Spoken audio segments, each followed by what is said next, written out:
Gershon. This is Rocket 1025 KKCI FM, Goodland, Colby, and NWKS radio station.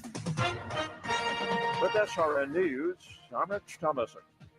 Ahead of next week's Saudi-hosted talks on ending the war in Ukraine, President Trump says that neither Ukraine nor Russia can afford to continue the bloodshed.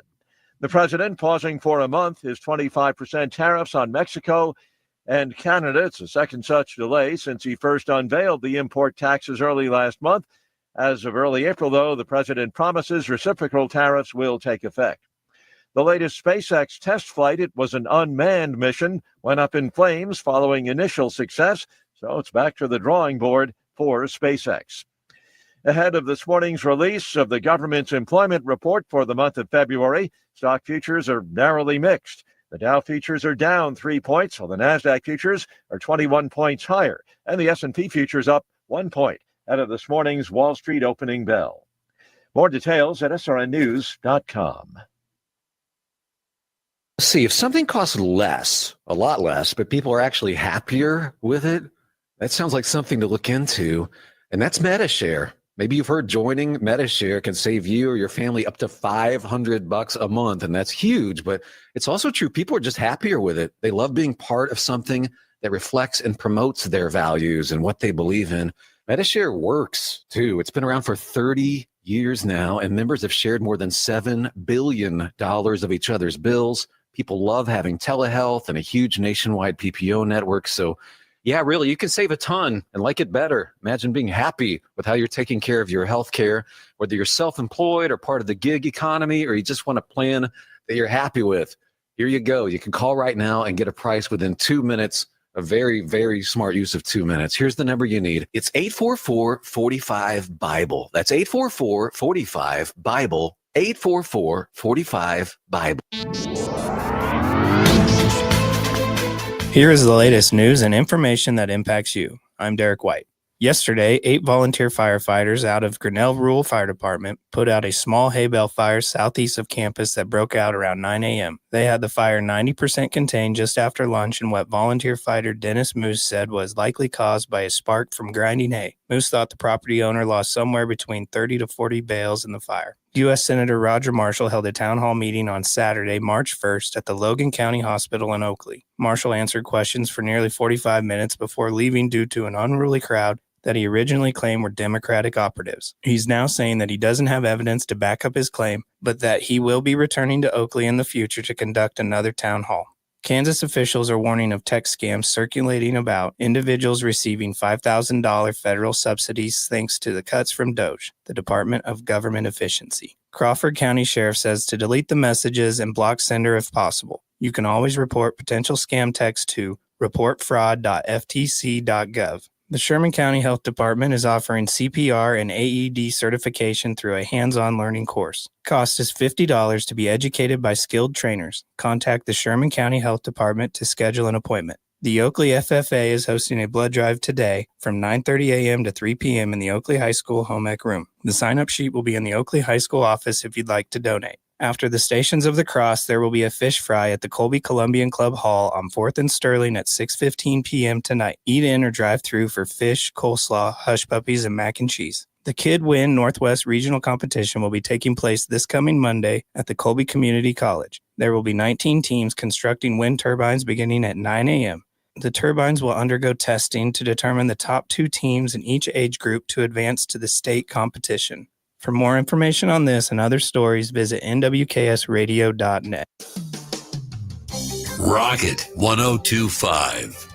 Early this morning, we saw some gusty north winds at 20 to 40 miles per hour. Temperatures dropping below 32 and snow being reported in the Cook and Oberlin areas. This activity has lifted up to the north, and any accumulation will be up there along I-80. And for the rest of the day, it'll be cloudy. Winds will lighten later this morning, this afternoon, and highs will be around 40. Overnight, skies will clear. Lows will drop to around 20. Then tomorrow, a second low pressure system will move through Texas-Oklahoma panhandles. Could see 3 to 6 inches of snow in southwestern Kansas. And for us, it'll be mostly sunny. Winds will be from a northwest direction and light at 5 to 15 miles per hour with highs around 50 and lows around 25. Sunday and Monday, a ridge will build over the area with spring-like weather with temperatures climbing in the mid-60s on Sunday and upper 70s on Monday.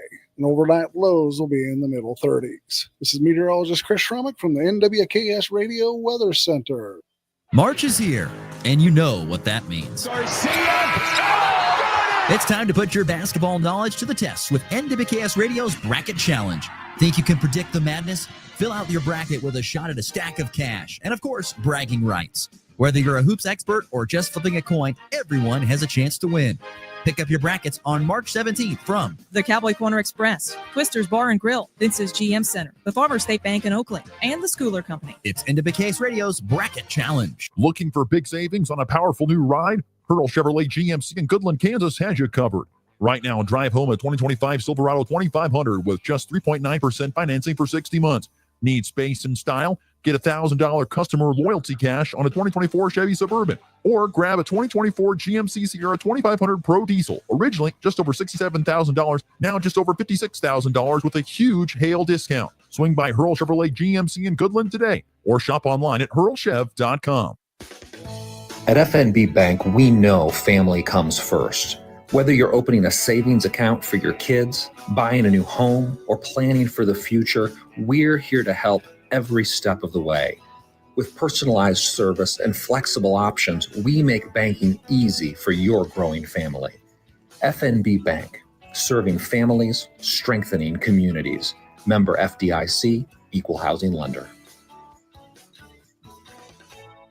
Have you heard the news? Because the largest and most aggressive land marketing plan just got bigger, and Hayden Outdoors is stampeding its way throughout the country with more advertising horsepower than ever before. Millions of dollars spent to bring buyers and sellers together through a marketing plan that's the cream of the crop, reaching millions of land buyers monthly, with over $5 billion in land sales over the last 5 years.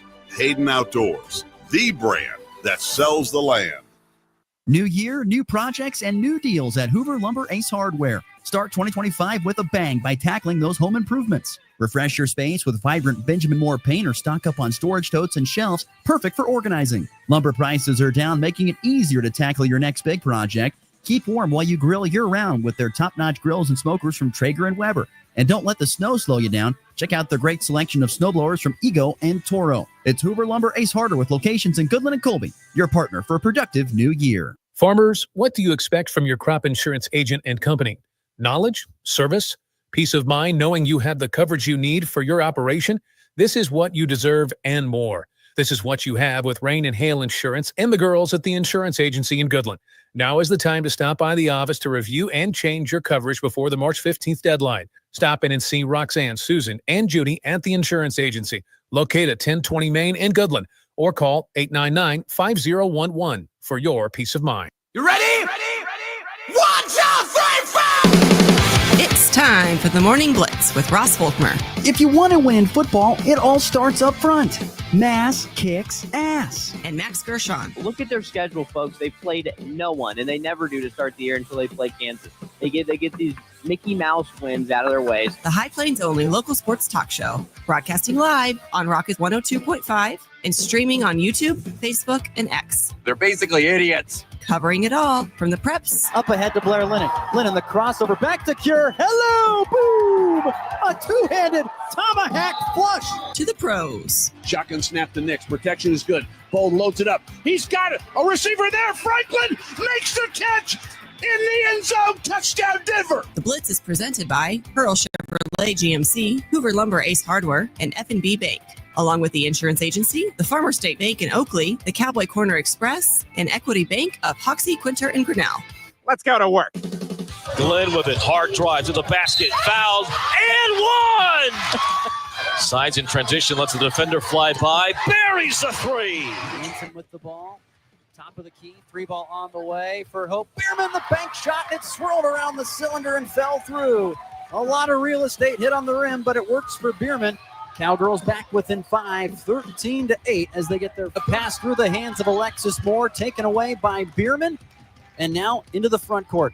Martin into the paint to her buddy McKenna Schick. McKenna muscles it up in and one! And now drops it back out front for Price Sanford.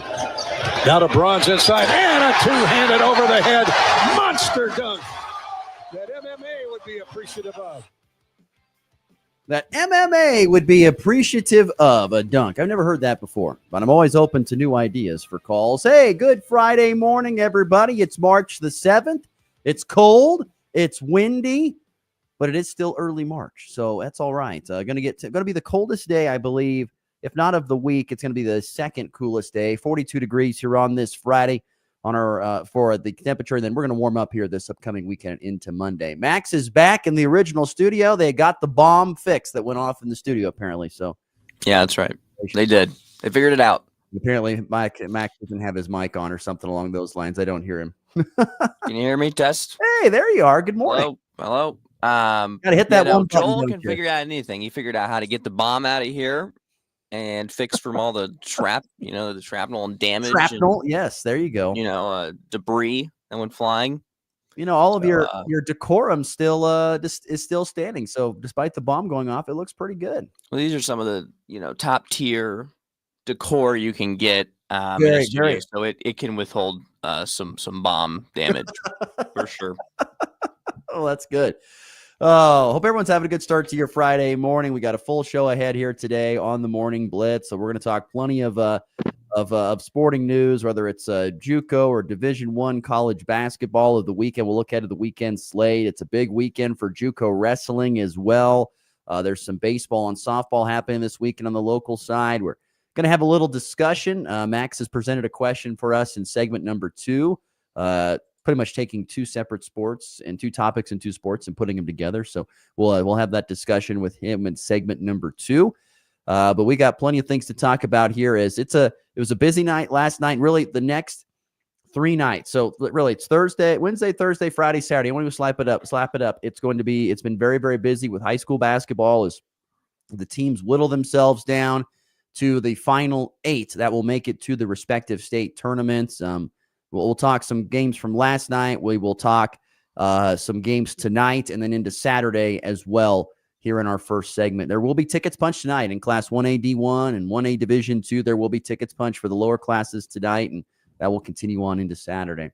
Now, you seem pretty tired for a guy who didn't have to travel last night. I am. Some mornings you just wake up tired. There's really not much else to the story than you just wake up tired.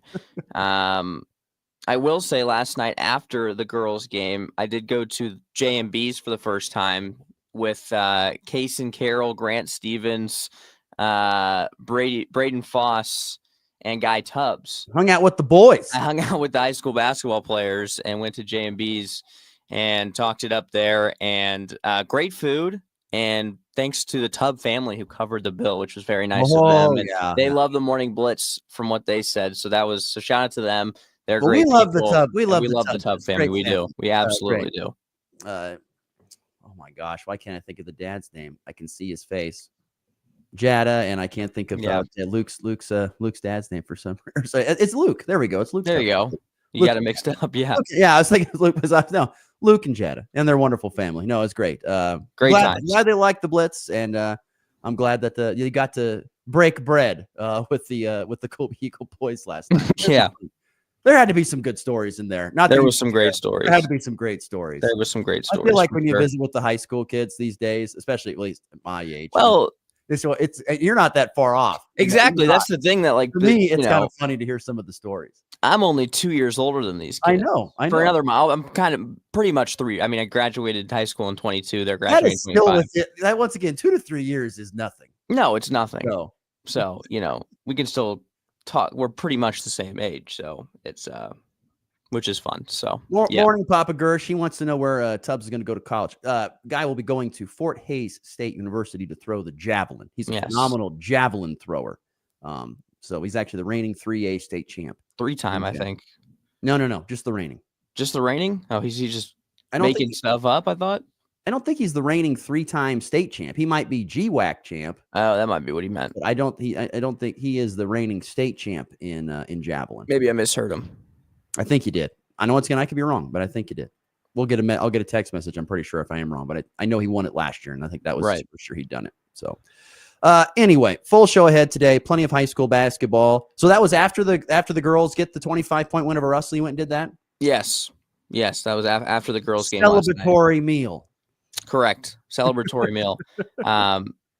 we were talking after the game about the Goodland. We were still talking about the Goodland Colby matchup that happened the night before, and then we went out for dinner. But yeah, good times and good game for the Lady Eagles last night, as we kind of thought would happen. But they played one of their best basketball games all year. I really do believe that the effort was 100%, and as far as executing a game plan, I mean, it cannot get any better than what we saw from them last night.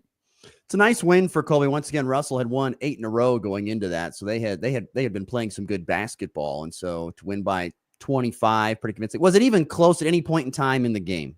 Hold on, one time state champion. Just want to. I was you, wrong. Preston. I don't know what I heard last night. I don't know but what you were listening to. Guy might just been lying to me, to be honest. He was pulling your. He might have. Way to go, guy. What was I saying? I lost my train of thought. He's punching up his own resume. Right. I lost my train of thought. What was I saying? I was curious if it was close at any point in time in the game, despite when it was maybe 2-0. No, but I tell you what, it really wasn't. But the Russell has a good basketball team. They really do. You could tell if they were at a higher level, especially than what we saw from Nickerson last week. But Colby, I mean, Elizabeth Barton only had 4 points in that game, and I believe she was battling an illness or something. She wasn't. I think she may have been a little sick or something. But Logan Nolan had 20 points on 6 3-pointers. Logan Nolan. Logan Nolan. Yeah, she was on fire last night. Her most threes she had 5 threes late in the season in one game, and then she topped it with 6 last night. So she was absolutely phenomenal. She couldn't miss. And then, Bryn Stanley and everyone else getting the job done. They got to rest for their final 3 minutes and watch the final 3 minutes of a basketball game they'll play at the event center in their careers, except for Logan Nolan, because she'll be back next year for Colby Community College. That's true. Okay. I was going to say, no, she's not playing high school basketball. No, but she will be back at the event center next year because she'll be playing for Colby Community College. I mean, they ran a sort of a 3-2 zone, did Russell, and I mean, they were just dissecting it. They were getting open shot after open shot after open shot. And, they were patient with no shot clock in the ball movement and the passes that the Lady Eagles have, and the way they know the offense and are so comfortable of knowing where their teammates will be on the court. Without a shot clock, they can wait and wait and wait, and they'll eventually find a very, very good shot. With how this offense runs. So the no shot clock really benefited the Lady Eagles last night, I thought, because they had a lot of long possessions and a lot of open looks at the end of those possessions. And they were very patient, which was just credit to Coach Walker again with a excellent game plan. I wanted to pull a clip from my interview with him last night, but unfortunately I got here a little too late to pull that clip. But he, who has always done great post-game interviews with me, and I'm very appreciative of him throughout the entire year. But the one thing that stuck with me was, he went the Kobe Bryant route. He said, job is not finished, and they know that, and they know even Saturday, regardless of what the result is on Saturday, the job still won't be finished then. So they want to continue to get better and continue to make the building blocks to an ultimately a state championship. And it was, great to hear. And I'm glad that's their goal. They're not going to settle with a win on Saturday against Goodland if that is what happens, and they're going to continue to push, and they know what the ultimate goal is.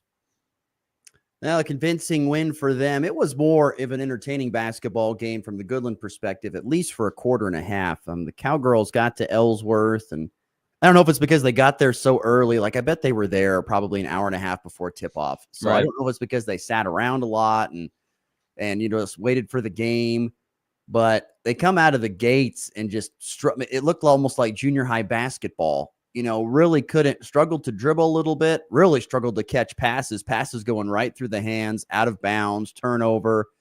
And so they were down early in the game. They were down 9-4 at one point in time in the first quarter, and they would actually get it back. I think it was a 4-point game at the end of the first quarter. And credit to Ellsworth, they'd make a bucket at the beginning of the second quarter, and they put Goodland down by 8. I think it was, 13-5, I think is what it might have been at that point in time. And anyway, from that point forward, something changed. I don't know what it was. I just don't know if Goodland just calmed down. But from that point forward, all the way till about 3 minutes left to go in the third quarter, Goodland winning a 24-2 run. and just pulled away from Ellsworth and took care of business. I mean, it was so funny how Goodland ran some defense and Ellsworth didn't seem impacted by it in the first quarter that much. And I don't know what happened, but something changed. And all of a sudden, all the defensive stuff that Goodland threw at Ellsworth, it resulted in turnovers. You know, and we'd mentioned on this show, and Bill Bierman had talked to me about how, you know, it's particularly like the 1-3-1 defense, that teams that don't see it all the time can struggle with it because they just can't get good enough look at it, don't practice it enough. It came to fruition because they ran that defense. They forced turnovers. They got easy layups on the other side, transition buckets. And Cowgirls played lockdown defense practically from the second quarter on. They were so good. They were so good on the defensive side, which led to easy offense. And, you know, they got a great performance out of freshman McKenna Schick. She continues to shine here down the stretch. She had a career high and team high 14 points last night to lead the Cowgirls. Libby Cure played well despite some foul trouble and struggling to get going offensively early. But it was a game where that's the type of game that the Cowgirls have to play if they're going to be successful most nights against really good competition. Their defense has to carry them, and it has to lead them to points on the other end, because half-court offense is gotten better over the year. It's still not great. The word we love to use, me and Bill Bierman, is a little clunky at times. And they got a couple of good half-court set plays done last night, but for the most part, their bread is won by getting defense, turning it into steals and layups on the other end. And that's what they did against Ellsworth. And they took what was a really ruckus crowd in the first. They took the crowd completely out of it in the second quarter and on. And so Goodland cruises to a 45-26 win over Ellsworth last night. And that'll pin them up against Colby. And from the Goodland perspective, look, Colby's really good. And Colby's won all 3 meetings this year. And they've dominated in 2 of them. Only the last meeting was really a 4-point game or late in the contest. And then a big 3 from Allie Flanagan pulled that game away. And so it's, from the Goodland perspective, though, I think you can feel like as if they can just go out and play their game, they're going to be in it. And I think that's what that's all you want to ask for in this scenario. Can you be in the game late with a chance to possibly steal it against a really good Colby team? I think that's what you're looking for if you're a Goodland fan. You don't think you go in there saying, I think we're going to get the upset or we're going to get this win. I'm not saying that. I'm just saying I think you just want to sit there and say, can we go there and can we play our best? We're playing our best basketball. If you're a Goodland, we're playing our best basketball at the right time of the season. Can we find a way to continue that and have another good game here against a really good Colby team and just see how the chips fall when it's all said and done. So I look forward to that. It should be, I think, a very interesting game coming up here on Saturday. That game will tip at 5 Central, 4 Mountain Time from the Scott City Event Center. Yeah, I'm excited. It's going to be another good one. I would assume it's going to be a close one. You know, when teams play this many times, it usually ends up like we saw just 2 nights ago in close basketball. They know each other well and they've played each other a lot. So it's exciting, and it's just a great opportunity for both of these teams to go against their rivals to see who can represent this bracket in state. So it's going to be fun. I'm excited. That'll be one sub-state final. The other one on the sub-state number 2, which will take place at 1 o'clock Central, noon Mountain Time, will be Beloit versus Holcomb, as Holcomb beat Scott City 45-36. So that's the other sub-state there. That'll be played in Scott City. There's plenty of other basketball going on tonight and into tomorrow. Also last night, by the way, you had Hoxie boys losing to what was Plainville by a final score of 50-37. The Indians, who are kind of building their program back up after a couple of really tough years, they're starting to kind of get that program built back up there on the boys' side. 50-37, the final score last night, as the Hoxie Indians end their season at 13-7. So just real quickly, if you want to look on the Hurl Chevrolet GMC video stream or on the bracket, you've got Syracuse, who once again, Goodland played. They're playing for a sub-state title on the boys' side against Plainville and Sterling Stanton County, which, by the way, I saw Johnson Stanton County's bus on our way to Ellsworth. We were almost to Ellsworth, and I thought, what are they doing over here? That is a long ways away from home, and where are they going? Well, they were apparently going to Sylvan Lucas last night, so that's a long bus trip. And for them to get the win on the road by 2, that's a really nice win there for Stanton County last night on the boys' side for 2. Where would Stanton County be? You've gone through? No, you probably haven't gone through it. That would be probably 20 minutes west of Ulysses, straight west of Ulysses. Okay. And so imagine they were up there north of Ellsworth, north of kind of that Hayes-Russell area as you go home. They were up there north of that. Yeah, that's a ways. That's a bus trip. That is a bus trip. There's plenty of basketball scheduled for tonight. The Colby Event Center remains a hopping place. You have in girls, top seed Quinter will take on Osborne tonight in the 1A D1 girls sub-state title game. So once again, you've got Osborne and Quinter meeting on the girls' side. That ought to be an interesting game. Osborne comes into this contest 17-5. Quinter is 18-3, looking to advance to the state tournament. And in the opposite bracket, in the sub-state number 2 bracket, you have Rollins County, the 2 seed at 16-4. Sorry, take it back. Not 16-4. They are 17-4. They will take on Central Plains, who is 15-3. And that will be a chance to go to state. Those games are tonight at 7:30 for the Quinter game and 6 o'clock for the Rollins County game. If you'd like to go watch that tonight for sub-state girls basketball in Class 1A D1. And then in 1A Division 2 tonight in Dighton, Wallace County will take on Wheatland Grinnell, a couple of regional teams trying to punch their ticket to state. And Shiloh will be taking on Hodgman County. And, of course, Shiloh led by Taylor McCarty, one of the top girls players in the region. We'll see how they can do against Hodgman County tonight in that sub-state title game. Those are down in Dighton. So that's tonight's basketball action. And then you turn around on Saturday. And those games tonight, by the way, 6 o'clock Central Time for Shiloh, Hodgman County, 7:30 for Wallace County, Wheatland Grinnell. If you want to go watch those games tonight. And then Saturday, another full slate of basketball. You'll have Greeley County in 1A D1. Greeley County at the Event Center taking on Central Plains for the boys' side, which ought to be an interesting game. That'll tip at 5 o'clock Central Time. See if the Jackrabbits can advance into the championship. They'll have a tough game against Central Plains. And the other game, which is scheduled for an hour and a half later, Quinter, like their girls, also playing for a sub-state title, trying to make it into the state championship, or sorry, into the state tournament. They'll take on Downs Lakeside in that game. That is on Saturday at 6:30 Central Time from that sub-state. And then at the 1A D2 in Dighton, Wallace County boys with a tall task, as Max knows well, taking on Hutch Central Christian. That'll be there at Dighton coming up here in 1A D2 on Saturday. And, of course, we cannot forget, mentioned, of course, Colby Goodland girls facing off for the 4th time. And then it'll be Goodland and Scott City in the nightcap in 3A boys. That is at 6:30 Central, 5:30 Mountain Time, approximately. Goodland and Scott City. The Cowboys beat the Beavers twice this year, rolled the Beavers in Scott, tighter game in Goodland.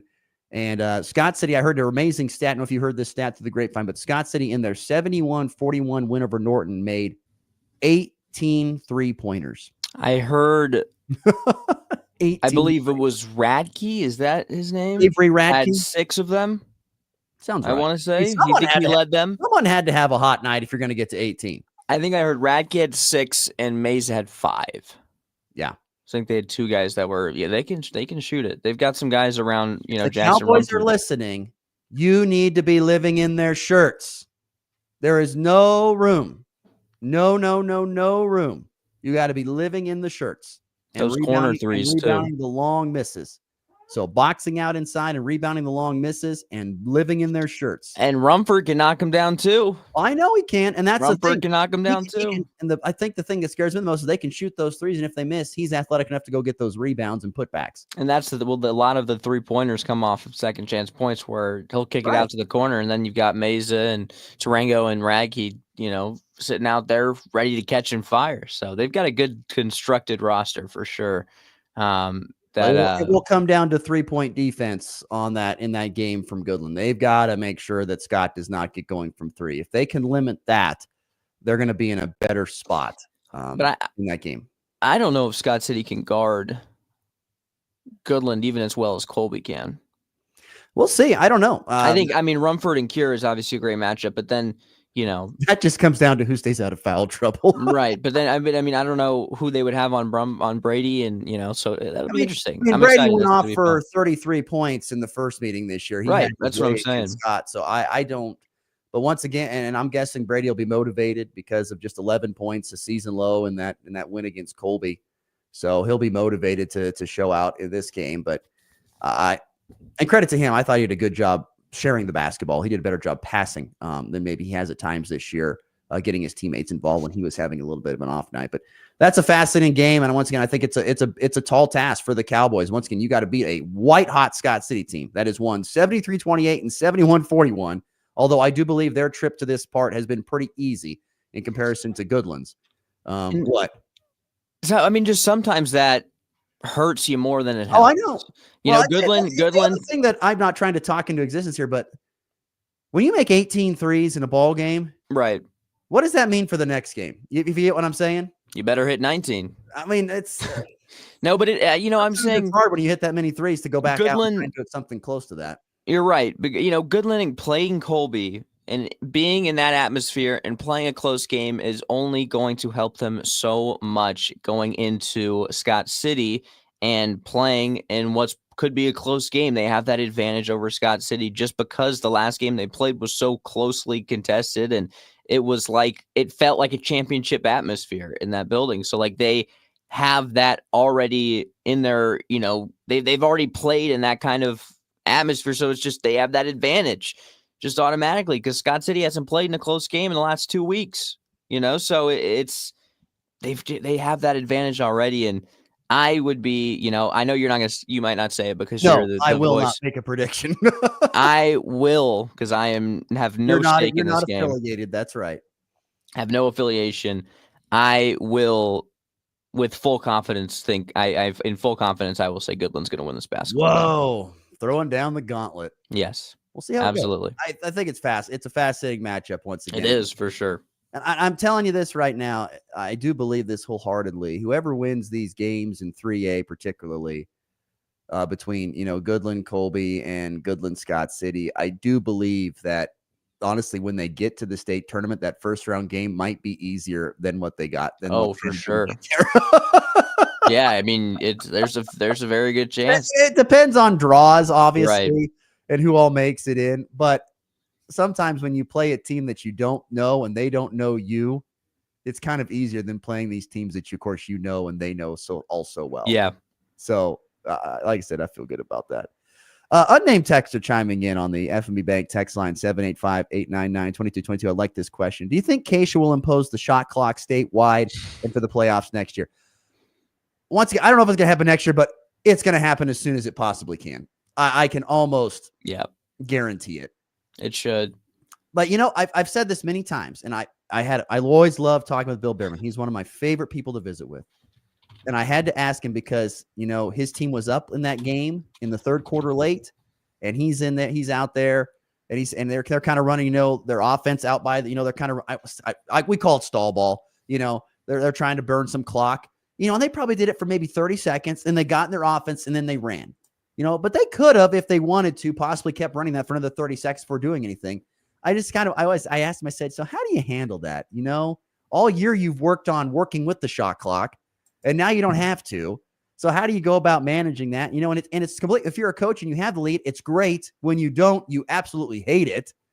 So, it's one of those type of deals. How do you balance that out? So I believe we will see the shot clock implemented. It's interesting. I'm looking at all this. Keisha put out this, showing every high school that uses the shot clock, and every high school that chose not to use the shot clock across the state of Kansas. 115 teams, high schools use it, 37%, 215 do not. And that is mostly because of a lot of the smaller schools. I mean, 6A. 6A, 89% use it, 5A, 94% use it, 4A, 69% use it, then 3A, 28, 2A, 8, and then 1A, 11. Here's the thing. It's another expense on your budget to get those up and installed and to get them working. And then you have to have another person there to run it. Right. It's another volunteer to run the shot clock. So I get it. It's a little bit of a tricky situation to do. So I don't know. I feel like it's going to be implemented. Ellsworth is a team that did not have a shot clock. That you could look around the gym. There was not a shot clock in that arena. So cool little arena, by the way. I loved it. It's kind of like a little barn. Was it? Yeah, it was a neat little arena. And I'll tell you what, when it gets loud in there, it's loud. So that's what makes it neat. I love bandbox gyms. I think they're fun. They're fun. They are. Get us in there nice and tight and compact us up. It's fun. But I like I said, Texter, I'm assuming as soon as they can get everybody behind it, I think they're going to probably do it. My guess is the playoffs are probably going to push that again this year. We'll see. We will see what happens. So anyway, that's high school basketball for you. Like I said, a great slate of games tonight and into tomorrow. And we'll be back, of course, on Monday to look back at them all, recap it, and tell you who all goes to state. And we'll be seeing all that coming up here in the next, 48 hours. We'll know more. All right, let's get to a break. When we come back, we're going to talk a little baseball and softball. Max will present the question for us when we get back. Would you like to tease the segment for us? No. All right, stick around. Max has got a surprise for you when we get back from the break. You're listening to the Morning Blitz. NWKS Radio presents the 34th Annual Home and Better Living Show on March 21st through the 23rd at the Colby Event Center. Get ready for a weekend full of vendors that are looking to make your home and living better. A gym full of vendors along with live demonstrations and more in the main gym of the Colby Event Center. The 64th Annual Colby Gun and Coin Show will be going on at the same time in the auxiliary gym of the Colby Event Center. Admission into the Home and Better Living Show is free, hosted by NWKS Radio. It's time now for news from the world of agriculture on the Kansas Farm and Ranch Radio Network. For the Kansas Farm and Ranch Radio Network, I'm Caitlin Walters. Farmers and ranchers who have been following the changes to beneficial ownership filing requirements may soon have a final decision and possibly some relief. Dustin Shearer, Director of Government Affairs for the American Farm Bureau Federation, says the Financial Crimes Enforcement Network recently announced it won't fine or penalize American companies who fail to file. That was going to update with new reporting deadlines and also hopefully narrow the scope of the companies that are required to file in order to alleviate some of the burden on small businesses. On X, the Treasury Department announced that in addition to that relief, they will not require any domestic company or its beneficial owners to file their information with the federal government. The Treasury Department also says it will craft an interim final rule that focuses on foreign companies. Scherer says the rule has faced opposition on a number of levels. Right now, it's facing something like at least 10 different lawsuits all over the country. You've got cases in federal district courts. You've got rulings from those federal district courts that have been appealed to the courts of appeal in various jurisdictions. You've had a bill to delay the enforcement unanimously passed the House. And you've had letter writing campaigns from outside organizations, including the Farm Bureau. Shearer says, unfortunately, there are still questions about what happens to the information of small businesses who have already filed. We don't know yet. That's certainly, I think, the next question that my organization and many others that have sent a lot of these letters are going to ask is, we very much appreciate the relief, but what happens to all those people who were just trying to be responsible and filed that information? I'm sure they'd like it back. That was Dustin Shearer, Director of Government Affairs for the American Farm Bureau Federation. For the Kansas Farm and Ranch Radio Network, I'm Caitlin Walters. Have you heard the news? Because the largest and most aggressive land marketing plan just got bigger, and Hayden Outdoors is stampeding its way throughout the country with more advertising horsepower than ever before. Millions of dollars spent to bring buyers and sellers together through a marketing plan that's the cream of the crop, reaching millions of land buyers monthly. With over $5 billion in land sales over the last 5 years. Hayden Outdoors, the brand that sells the land.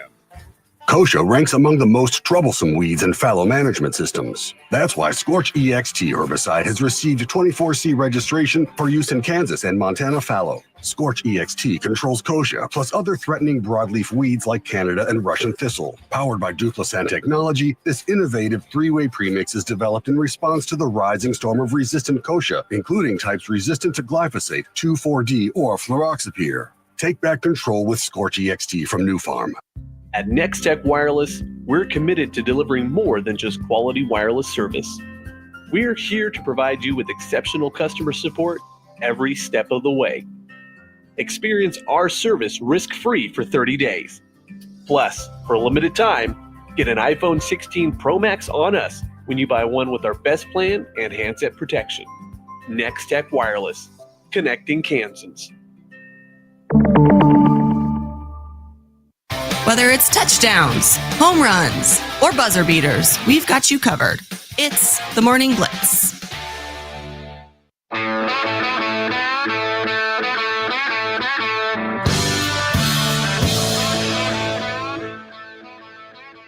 $7:40 Mountain, 8:40 Central Time. 31 degrees, a little chilly outside, overcast 42. The high expected here on this Friday. More warm temperatures and sunshine expected starting tomorrow. It's also fish. Of course, we're in Lent, so it's Fish Friday, man. Are you a big fish eater? Do you like fish at all? I think I'm going with Joel tonight. Oh, to the fish fry? To the fish fry. I mean, is that tonight or is it tomorrow night? I don't know. Usually the fish fries. I should probably know that. Usually you should know that. Dana, Mama Gershon's not gonna be happy with that comment. No, I'm telling you right now. But I'm going whenever it is. I'm think. Yeah, I'm going to the fish fry here locally, I think, tonight. So if you want to see me, stop by, say hello. Anyway, as we roll along here on the morning, we'll get to some more college basketball and some NJCAA wrestling to get to coming up in our third segment here. But Max has been wanting to have a discussion about Travis Hunter and Shohei Ohtani. Can you give us what you're looking to discuss out of this, Max? Yes. So this is something Travis Hunter has talked about recently, and it's what is a harder job to succeed at a professional level, being a cornerback and a wide receiver, or a pitcher and a hitter in the lineup every night. What, in your mind, Ross, is more difficult to do? For me, it comes down to a couple different things. And it's interesting because when I was thinking about this, it's like both jobs, obviously the receiver cornerback kind of has similar skill sets, at least more similar than pitching and hitting. It's almost like playing two different sports when it's pitching and hitting. But at the same time, being a hitter benefits being a pitcher because you know more about what a hitter is thinking, and being a cornerback or being a receiver benefits yourself as a cornerback because you can kind of know what a receiver is thinking. So they both kind of help each other out, but it's just so hard to do both at a high rate. And these two guys that we've seen over the last how many years have been doing it at a very, very high level. What are your thoughts? This is a tough one. I think just in my gut reaction, I believe it's harder to throw a baseball and hit a baseball. That's just my gut thought, simply because something about those super fine motor skills are just so impressive to me. And so, if you look at Shohei Ohtani, who can go out there and has an ERA just barely over 3 through his career in Major League Baseball and is batting .282. I mean, that's ridiculous. There are guys that can't do that, and it's all they do is pitch and all they do is hit. So that just continues to just kind of blow my mind when I think about what he does. And watching Shohei Ohtani is such a treat because it's not like he's out there just rolling over singles, I mean, he's out there whooping balls. I mean, he is absolutely, he's hitting. No, it looks like he's out there playing with the cricket paddle some nights. I mean, just tattooing it. It's insane. He's out there touching, close to 100 miles an hour on fastballs and stuff with his great other breaking stuff that he has. It's amazing to me to watch that. Now, Travis Hunter, I think, is he's a phenomenal athlete. Like, that's the thing. Like, no offense to Shohei Ohtani, athleticism-wise, I would say, when it comes to running and jumping, all that kind of stuff is what I'm saying. Travis Hunter is a freak athlete. I still believe that if you were comparing the two and say, and not that we're doing this, but if we were comparing the two athletes and say, who do you think will have the better pro career when it's all said and done? I will put hard money on Shohei Ohtani because I think he is going, and once again, I know we have evidence to prove that, and we don't with Travis Hunter yet. I just feel like what Shohei Ohtani does and has done is something we don't see very often. Look, Travis Hunter, we don't, his mentor Deion Sanders did it. He played cornerback and wide receiver, and there were a few other guys that did it in football. They just don't make as much of an impact on the game as Shohei Ohtani does, once again, because he pitches and, the ball is in his hand every single time. So, but the question is, what is more difficult to do? Yeah, and we're imagining not what Travis Hunter has done so far. We're imagining if Travis Hunter excels at the NFL level as well in this scenario. I mean, let's go through these numbers here real quickly. Travis Hunter, in his time at Colorado, and last or 2 years ago, he was injured. So, he was injured for some time. He had 721 yards receiving and 5 scores. Last year, he had just over 1,200 yards and then 15 touchdowns, what I want to say. And defensively, both years, he's averaged around 30 tackles, 30, and 7 interceptions, 7 picks. I'm not trying to debunk and say that those are bad numbers. Those are solid numbers because more than likely they weren't throwing to him very often on his side. I'm saying in the end, and this is once again, no offense to anybody but he played in the Big 12 where I don't know if he was getting the bet. If he played in the SEC, I'm curious if he would have had the type of success that he had. Right. But again, in this debate, we're saying what he is doing, playing cornerback and receiver at the NFL level, he's playing it at a high level that we haven't seen before. So the debate really is, it's obvious that Shohei is better and has done more in his career because Travis hasn't even been drafted yet. But what is harder to accomplish at the professional level? If Travis is to accomplish what he thinks he can do at the NFL level, playing both receiver and cornerback, or Shohei pitching and hitting, because there's differences that, in my mind, the only part that there is, obviously you only play one time a week, so it's a little different, but playing all of those snaps consecutively, that's the part that Travis would have on his side. But I just think that being able to throw a baseball at the MLB level is one of the hardest things you can do in sports. But also, what's even harder is to be able to hit a baseball in MLB at the major league level. It's just impossible. So to be able to do both of those things is unreal. And Travis was kind of saying how he thinks what he does is harder. And I just disagree with that. I disagree with that completely. I don't know if anybody wants to chime in the FB Bank text line, please do at 785-899-2222. I'm sure Jared would love to chime in on this because he's a Buff guy. And maybe even Wom would chime in. He's a Buffalo guy. I still think hitting a baseball and throwing a baseball is harder. No doubt, physically more demanding is playing the position that Travis Hunter will play. Whether that, like you said, number of reps, contact, all that stuff. I get it, but I don't know. I'm going to go with just the amount it takes to hit a ball at that level and to throw a ball at that precision and to have the success that he's had. Look, there have been guys that have done this before. There have been guys that pitched and hit. I mean, the Arizona Diamondbacks used to have a young man by the name of Micah Owings. He was a Tulane grad. He hit and pitched, but he wasn't great. No, he was below average at best. There's guys that have done it before in the past. To do it at the level that Shohei does it is, I think, the thing that blows my mind the most. And there have been other guys, like I said, that have done what Travis Hunter has done in the past. I don't know. Like I said, physically demanding, no doubt about it. It is harder on Travis Hunter. But at the same, I think if you're just talking about doing your job, it is very difficult. But I would agree with Travis Hunter that what he's trying to do is similar to Shohei because he's going to do he's doing 2 jobs. That once again, he's doing one job that 2 different people would do. That's true. Jared said Dion would even say the same thing, that baseball's harder. I agree, he would. But okay, how about this? Would it change if there was someone that played quarterback and safety? Now that would be different. Would that be different? I don't know if it would surpass the baseball, but isn't that crazy? Make it a lot closer game. I think it's just because it's more of a mental demanding thing. Right. If you're a quarterback and you got to know what everybody, and think if you're a safety, the same thing. You got to know what everybody on both sides of the ball has to do. When you're playing cornerback, you're worried about just really the man in front of you and not letting anybody get outside. Don't get bit deep and don't get beat outside. That's what you're doing as your cornerback. And as a wide receiver, run your route, make the catch. Take it the extra yard if you can. In the quarterback, you got to make sure everyone's lined up right. You got to have the right calls and checks at the line of scrimmage. If Patrick Mahomes played quarterback and safety, that would be fascinating as all get out. And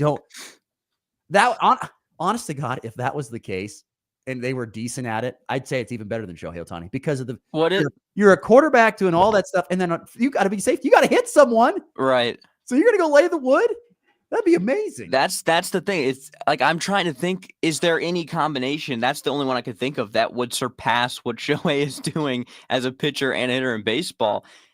In any sport, it would have to be. That's the only thing I think of. And Mike linebacker. Yeah, you've got a mix if they of. wore the green sticker for both sides. Right, you've got a mix of Tom Brady and Brian Dawkins going out there. I guess that might pass Shohei, but I don't know.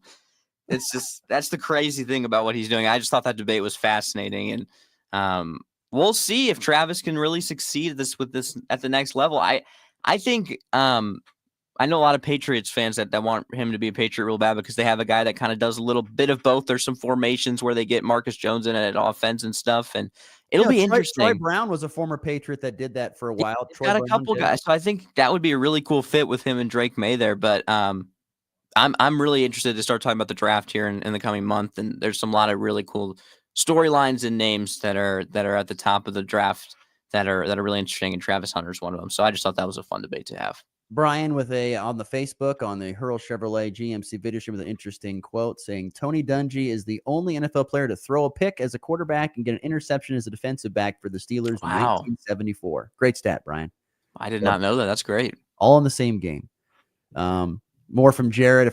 I'm all in for Travis trying to play both sides. I just don't see anyone in the NFL letting him do that. They're going to let him do it. I guarantee that if the team has him, they know that they're going to be like, yeah, we'll let you do it. You can try it. I think Jacksonville and Mike Vrabel in New England, I think have a good chance to letting him do it. I think it just depends where he goes. I think it really does. It's gonna be interesting. Hey, we even had Jack Caglione. They were trying to let him pitch for a little bit. He pitched in college. He got some gas on that arm, and now he's just hitting in spring training. But I don't think he's given up on the whole pitching thing. From all the interviews he said, it's just his first spring training. They want him to just focus on one thing, so he's hitting. And he's not done with it. I know that he's probably not going to pitch in the big leagues ever, or at least be a pitcher in the big leagues. But he hasn't given up on the chance to be a two-way player. I'll just say that. It's just two different things. Like that's the hard part. It's like two different sports. You're comparing someone who's running and jumping, all that stuff, and trying to defend someone all the time. And someone who's kind of in their own, to an extent, kind of playing their own mental game. Right. Where you're trying to hit the ball and throw the ball. Some other text messages. Brian chimes in on FB Bank text line. He says golf and baseball players have this discussion. In baseball, you have to hit a 98-mile-per-hour curving ball, hit it with a round bat over a small plate. In golf, you hit a stationary ball off the ground with a club head. But in baseball, you don't have to play your foul balls. In golf, you do. That's hilarious. Thank you, Brian. Michelle chiming in, talking about Bubba Starling, who was a great multi-sport. It was for the Royals, right? Bubba right, Starling yeah. For a while. He was going to play quarterback in baseball at Nebraska. I met Bubba Starling actually. He threw me BP one time. Yeah, and they were talking. Apparently, she was saying something. It's much harder to hit a baseball. I think it's more difficult to do what Shohei Ohtani is doing. Yeah. But no doubt, physically more demanding on Travis Hunter. There's no definitely. Doubt. We'll see. It's going to be very interesting to see. Unnamed texter on the EpiBank text line. How many Heismans does Shohei have? No, he doesn't, but he's got, MVPs? Right, and now World Series championship. World Series rings. So and a lot of money. Watching Shohei is unbelievable. Have you ever seen him play in person? No. I've only watched him on television. And the highlights. You just, turn up the television when he hits. And hear how the ball hits his back. Oh, it's unbelievable. It's flush. Unbelievable. He's hit 99 mile per hour, just flush. Boom. I caught him when he was still on the Angels at Kauffman Stadium, and seeing him and Mike Trout next to each other batting in the lineup was ridiculous. Big dudes. Ridiculous. But I've never seen anyone hit a harder. I mean, the guy was hitting ground balls, and it was like 115 miles per hour. I've never heard anything like it. I think his brain and eyes compute faster than anybody else that we know of right now, because I think everything in his mind is slower. Imagine like Salvador Perez playing in wiffle ball or in Little League. It's just like whap. That's he's processing everything faster. It's totally is to watch. Totally is. So, and then once again, have an E3 ERA is unbelievable. On top of that, I can't wait to see him back on the mound this year. It's going to be so fun. I've always been a guy that says he should be the closer. That's what Jack Wilson, the Flyboys manager, told me this summer, and I'm like, you're 100% right. Hit him, and then if they need him to close, just throw him in there for a inning. Yeah, they could. I don't know. I think that's a great idea. I'd love to see that. There's lots of guys in college that used to do that, Houston Street and stuff like that. They used to play like shortstop or third, and then they come in and close. That was always great when they brought that guy in. Here he comes out of left here. He's getting warmed up at the third base bag. Right. All right, we got to get to break. We'll come back. We'll wrap up with some thoughts on the weekend slate ahead. This is the Morning Blitz. Big savings are waiting at Hurl Chevrolet GMC in Goodland, Kansas. Get a 2025 GMC Sierra 2500 with 4.9% financing for 60 months, or drive off in a 25 GMC Sierra 1500 with $2,750 in rebates or 2.9% financing for 48 months. Plus, don't miss your chance to save big on their last hail vehicle, a 24 GMC Sierra 2500 Pro Diesel, originally just over $67,000, now just over $56,000. Deals this good won't last. Hurry to Hurl Chevrolet GMC today or shop online at hurlchev.com. The Farmers State Bank of Oakley has been financing agriculture since the day we opened our doors. Hello, this is Corbin, and we are proud to be your locally owned partner in ag. We invite you to come and visit with us when you need to purchase new or used farm equipment, or need any type of agriculture or business loan. We have the knowledge, experience, and financial resources to keep you growing. The Farmers State Bank of Oakley, a tradition of community and agriculture for over 115 years. Member FDIC. The crew at Great Western Tire tend to get their uniforms dirty because they work on tires. Maybe that's why they really recommend and sell Speed Queen washers and dryers. These machines simply get your laundry cleaner and are so gentle on your clothes. Their popular Speed Queen sets don't have all the fancy electronic buttons that look like the inside of a jet airliner, but simple controls that are built to last. They've sure sold a lot of these sets all around the area. Your clothes will be cleaner with a Speed Cleaner. See the kings of Speed Queen at Great Western Tire of Oakley, Colby, and Scott City.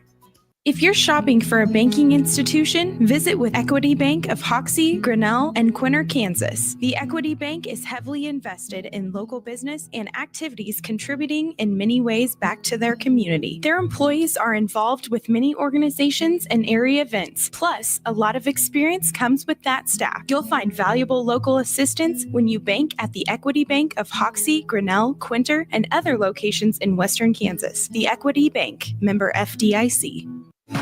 Breaking down the plays, the players, and the passion. Who's got it better than us? Nobody! This is the Morning Blitz.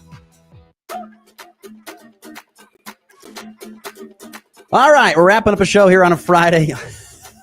So Sarah chimes in, FB Bank text line, saying, decathletes are phenomenal. Yes, decathletes are unbelievable. To watch them run distance, sprint, pole vault, throw the disc or the javelin, that's amazing to watch. That is super, super entertaining. And they're very fantastic athletes. And I love Jared talking about, how about those Rockies so far, Ross? Jared, just enjoy it. Just enjoy it right now. Yeah, it's all the success you're going to have, so enjoy it. Chris Bryant will be hurt here in about a couple of weeks, and it'll be all over. It's over already. I turned 21 before Chris Bryant gets hurt. That should be a line. Place your somewhere. bets now. Place your bets now. April 9th, 2025. Will I be 21 or will Chris Bryant be on the IR? What will happen first? Yes. Love to hear it. Yes, that's great. I love it. Okay, we got to quickly run through some stuff here to wrap up the show. There's plenty of basketball on tap for this weekend. Of course, we all know about K-State at home for Senior Day. KU hosts 24th ranked Arizona Saturday afternoon.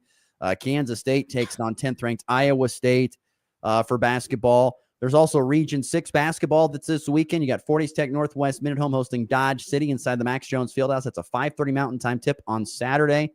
I'm sure there'll be some people that show up, but I'm guessing there'll be a lot of people in Scott City watching Cowboys and Cowgirls. Colby Community College men will host Cloud at the Event Center. That's a 2:00 Central Time tip there in Colby.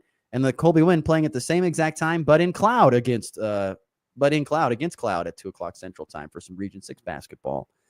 So that have you talked to Coach Stanford about this game at all? No. Okay, I didn't know if you had or not. But when we talked, we did not have the schedule yet. He Gotcha. didn't know who he was going to play. It was the day after it came out. So they get Cloud. I feel good about them advancing. I feel Yeah. good about that. Yeah. We'll see. I feel good about them advancing, particularly playing at home.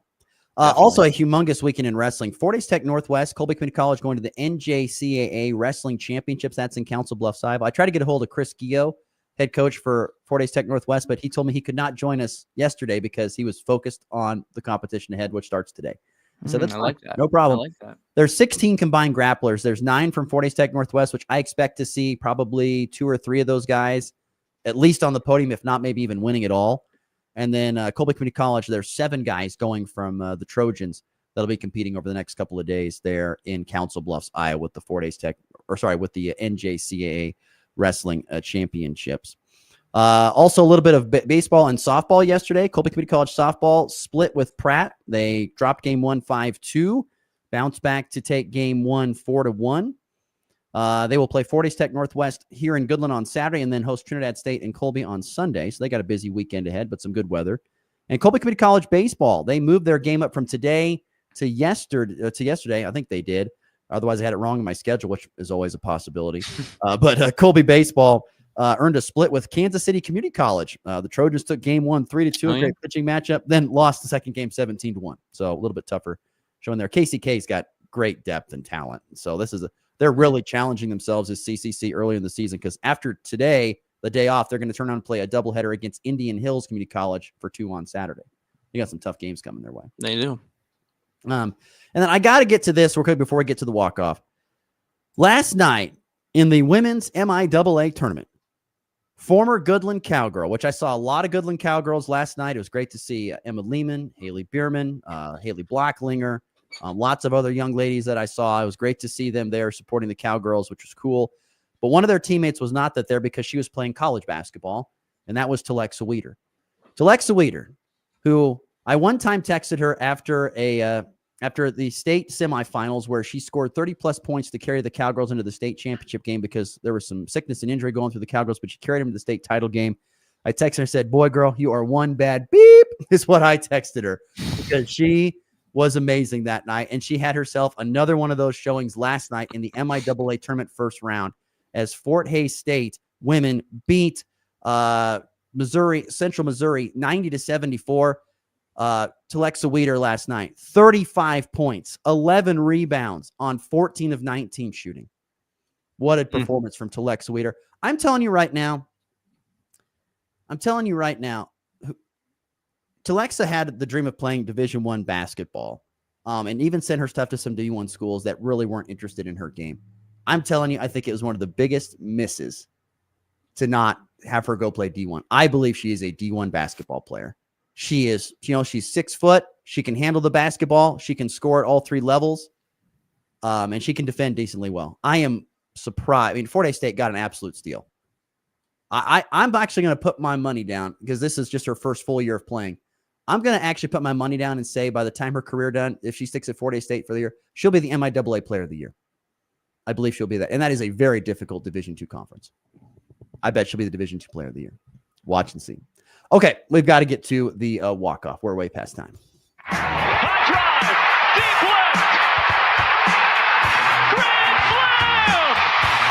And back lifts this ball high and deep to right. How about a walk-off three? Thomas to the 10. Denver's going on to New England. They win it on the first play of overtime. Mahomes flings it. It's there. Hardman. Jackpot. Kansas City. That is if Telexa doesn't want to do like the Drake thing and transfer up and play Division I basketball, which that's always a possibility. On to the walk-off. Interesting on-the-court non-basketball act. Sorry, did not mean to have the volume on, but this is what happened. LeBron James and Stephen A. Smith, a little bit of a beef on the Stephen A. has hated LeBron for his entire career, and LeBron, I've never seen any. I haven't seen them talk. I don't know ever in any of their careers, but it seems people think he's talking about Bronny in this. He's saying, "Talk about me all you want, don't talk about Bronny." I don't know. I can't read lips. Anyone read lips? Let me know. But it doesn't seem to be a pleasant conversation between these two. And it's just such a funny video. I mean, what is Stephen A. going to say back to LeBron James? He just signed a new deal for $100 million. That's true. He's making it. He could say that. Who knows? He might be in the White House in 5 years. Oh, my gosh. Oh, my Lord. Oh, my gosh, if that happens. I'm kidding. I'm messing around. around. You know what? Honestly, it probably isn't far off. Oh, yeah, my. well, who knows what could happen, but just Don't funny forget to walk-off catch. story. There is so much basketball this weekend, locally, regionally. Check it out. Good luck to all the area basketball teams as they compete for a state tournament berth. We'll be back on Monday to recap it all from a very busy weekend. For Max, I'm Ross. We'll see you on Monday. It's been the Blitz.